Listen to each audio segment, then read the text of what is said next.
Okay, guys, same day, same recording, and today we want to actually do the deep dive into Eldivers 2 into the unjust. So let's see what this Eldivers 2 is all about.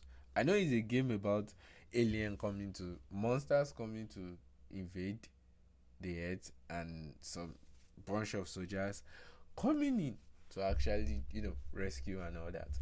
But let's see what the game is all about though. PlayStation Studio as usual. I don't know.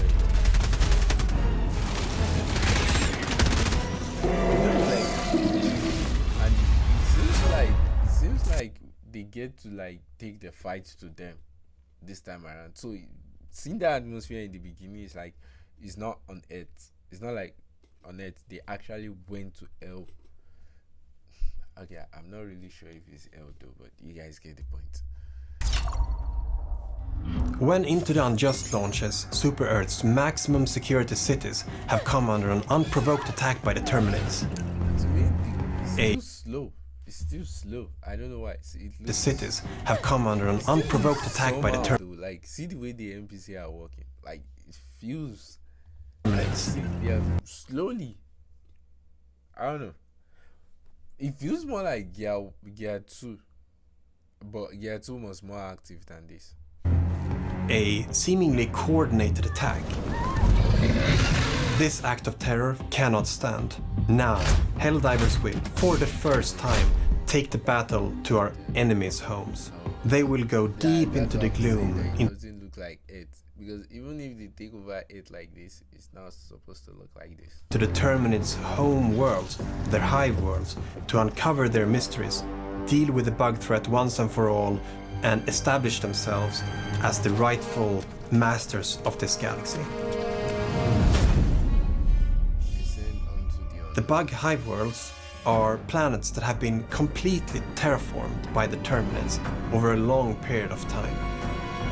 When Helldivers go to the bug hive worlds, they will find that they have huge, enormous cave networks spread across the planet, like a disgusting disease.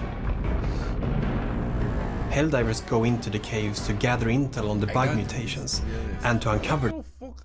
I'm pretty sure if I play this game, which I have a feeling I'm still gonna play this game, but when I play this game, I'm gonna be sick to my stomach for real.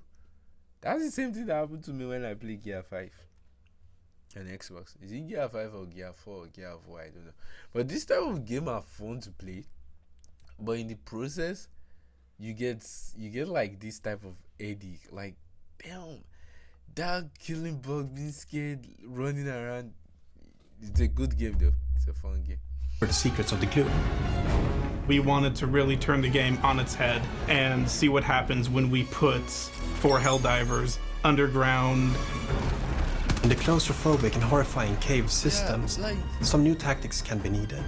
You have to really plan before you go in to get all of your weaponry, because there's no help from your super destroyer once you're in the caves. You'll have to look for areas that have no roof to call down ammo. This type of game is fun to play with friends. A multiplayer, like you and your friends diving in. You know what I'm saying? I'm playing. This game is fun when it's you and your friends. Some sections of the cave can also be darker than others, so it might be a good idea if one squad member uses their flashlights while the other squad members use their more powerful support weapons. Oh, they really thought this game.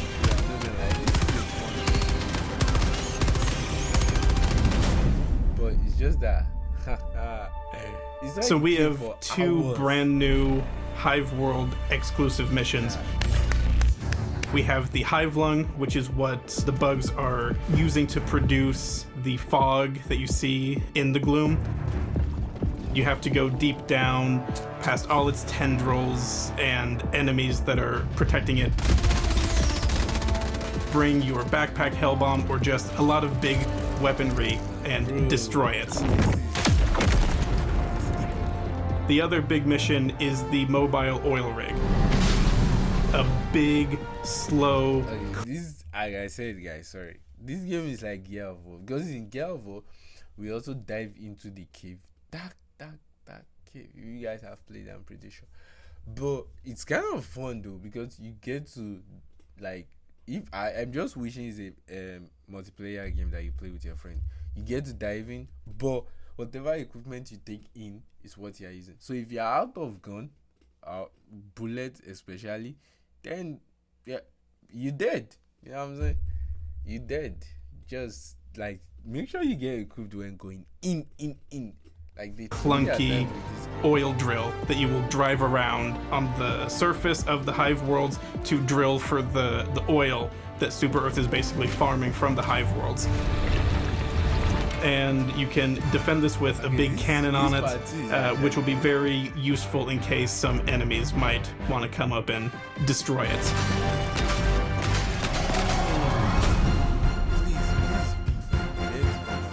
With new subterranean environments, we of course have to have subterranean species. We have new enemies that burrow into the ground and erupt beneath the player's feet. So the warrior will be your run-of-the-mill mole enemy that will just charge towards you from underground. If you're facing a bile spewer, it will look for blind spots and pop up from the ground, throw out a few projectiles, and then pop down into the ground again and find another spot to attack you from. The charger will do its charge, but now there's a big mound moving towards you rather than the behemoth itself. There's always this small game of whack-a-mole we have to play with some additional subterranean bugs that will jump out of the ground at any given moment. The dragon roach. I know I've been doing videos on what is the name? Battlefield and all, a PvP game. But this is actually a very good, adventure.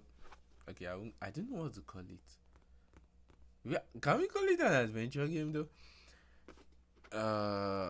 Probably, but this is a good game to take a break from actually playing a PvP game and just chill, kill some monster for hours and hours and hours, and you know what I'm saying, just do your thing. It's like a big flying bile titan. If you wind up fighting it, you end up having to deal with its acidic fire breath. It will keep attacking you until you put enough pressure to get it to back off, or you manage to shoot off its wings and take it down. You know that you will be fighting these subterranean enemies when you feel the rumbling. But if the rumble is slightly bigger, please ignore that. I'm sure it's fine.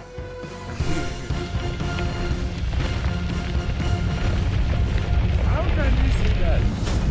Let's dive into it. With the launch of Into the Unjust and the exciting release on Xbox, we now also have two new warbonds. One of which is the ODST Does that mean this game will be on crossover warbond, which is our first legendary warbond. Oh yeah, guys. I saw a rumor on TikTok. I don't know if it's true, but if it's true, comment down below. I saw a rumor of Halo being on PlayStation 5. Now, what's up with that? Why is Xbox giving all their games out? Halo was an Xbox exclusive game. It became clear that we were going to do an Xbox version of the game. We asked ourselves, okay, so what would fit in? And ODST came to mind immediately.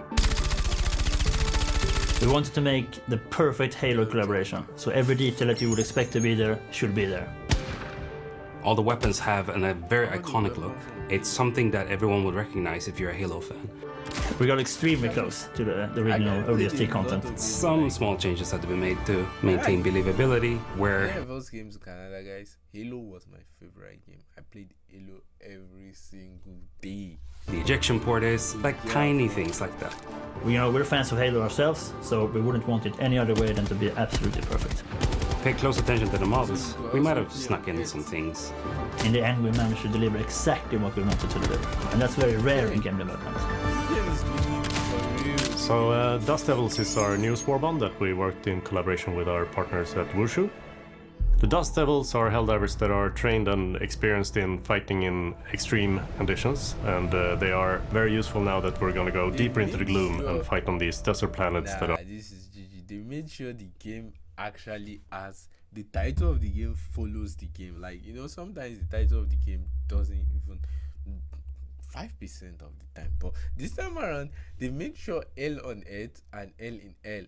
So yeah, the dust, the smoke, the fog, the monsters, the shooting, the little monsters and stuff like that, everything counts in this game.